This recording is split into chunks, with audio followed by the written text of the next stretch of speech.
So today I was driving around and listening to an old song. And in that song, there's something mentioned in the hook, which is about smoking a joint with Jesus in heaven.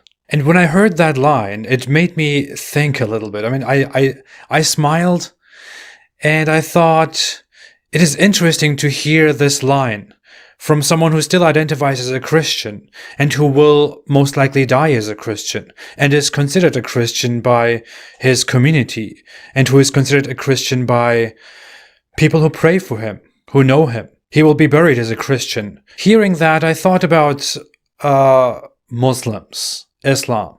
I cannot imagine any Muslim say stuff like, I would like to smoke a joint with Muhammad in heaven, or I would like to dance with God when I'm dead. And I thought about how ridiculous it is that Islam is so extremely and absurdly serious. Of course, the regular Muslim and Muslim apologist will say, well, of course we don't do things like that because we respect our Prophet and we respect Allah. But no, that's not it. You don't respect your Prophet. Why you would need to respect your Prophet is beyond me anyways. For that, you can refer to the video that I published just a few days ago, which is called The Cult of Muhammad.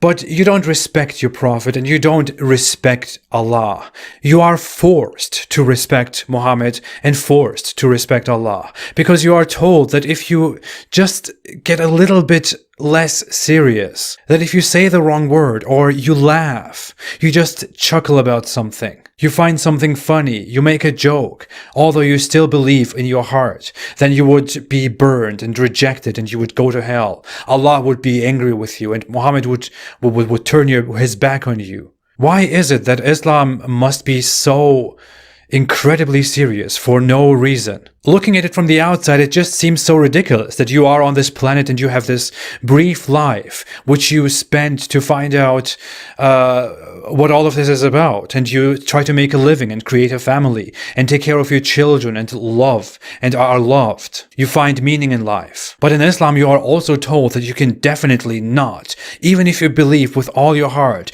you cannot find something funny because it would make you an enemy of Allah, possibly. And may Allah protect you of that. Why do people have such a stick up their ass with Islam? How is this in any way healthy? How is this natural? How does that come from your heart? Am I really the only one who thinks that this is incredibly absurd? I know, a regular Christian doesn't say, I'm gonna smoke a joint with Jesus in heaven. A religious Christian especially probably disapproves of that. The point is that a mild Christian can still talk like this out of sympathy, out of joy, and still speak of himself as a Christian, and others still consider that person a Christian, because there is a completely different relationship. There is no relationship of master and slave, and someone whom you have to just be afraid of and be distant from. And no, I don't want to make this a praisal of Christianity. That's not the point. The point is that Islam is just so serious that there is no joy in it at all. That you cannot even express your joy in believing in Islam in form of music and dancing. Hello everyone, and we are back with the apostate prostate, the rhino nose, Ridwan, who apparently he mentioned that in previous scriptures there's nothing saying that you cannot joke about God or the prophets. In Exodus chapter 20 verse 7 of the Bible, it says, "You shall not take the name of the Lord your God in vain, for the Lord will not leave him unpunished who takes his name in vain." Now, I've explained before that a Muslim can joke, but cannot joke in serious stuff about Islam or about God or about these things. For a person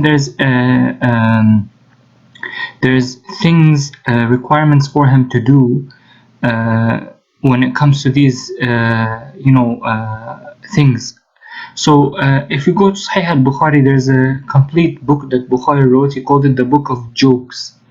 It's called Kitabul Mizah, right? The Book of Jokes. And it teaches a Muslim how to joke in a proper way, not to hurt anyone with the joking. Because remember, human beings all make mistakes. So you might joke in something that you find that is... You might joke in something about someone that you find that is not going to hurt him. But in reality, it might hurt him and it might cause animosity between you and him. So you might become enemies to one another, and then, or maybe you might joke in this way and he jokes in the other way, and then it hurts your feelings. You joke in something that hurts his feeling. It may end up in people having fights with one another because of one joke. So again, we have to understand that there are, jokes don't happen in matters of religion, because matters of religion have to be taken seriously, because this is a person's thing for his life. He must be conscious of his religion all the time. And similarly to this guy Ridwan, when he became an apostate, he started having mental illnesses and depression and anxiety, and he wanted to commit suicide, this guy, because of his lame jokes, right? And he's saying that Islam is too serious, while in reality, no Muslim is having as much as mental illness as this liar is. So just to keep this in mind, Ridwan, I'll go back and, for example, let me make another joke about Ridwan. Let me say, for example, that Ridwan dances with shaved apes. Okay, I find that funny, but maybe Ridwan might not find it funny. So I think he needs to understand the difference between what is a proper joke and what is a joke that, is not proper. Like, he's listening to a song about, people smoking weed and all these things. Yeah, I don't think that's actually like a proper joke to say. But anyway, maybe we can say that Ridwan is dances with shaved apes and eats dinner with dogs, right? And maybe he can find it. And don't forget to stay away from apostasy and from Ridwan. At the beginning of this year, I have been diagnosed with an anxiety disorder. At that point, it was so I won't talk about this, and I will interact with everyone, guys. It would be great if I could see your faces. But at the beginning of this year, I had been diagnosed with an anxiety disorder, and at that stage, around in December, but especially in January, in February, around those times, when it was winter here, that situation was so terrible. It was so awful. I couldn't have possibly accurately described it here in front of people. At first I started having massive anxiety every day, getting these very crazy episodes where I have just inconsistent, constant panic, and I just don't know how to handle it. I don't know what to do about it.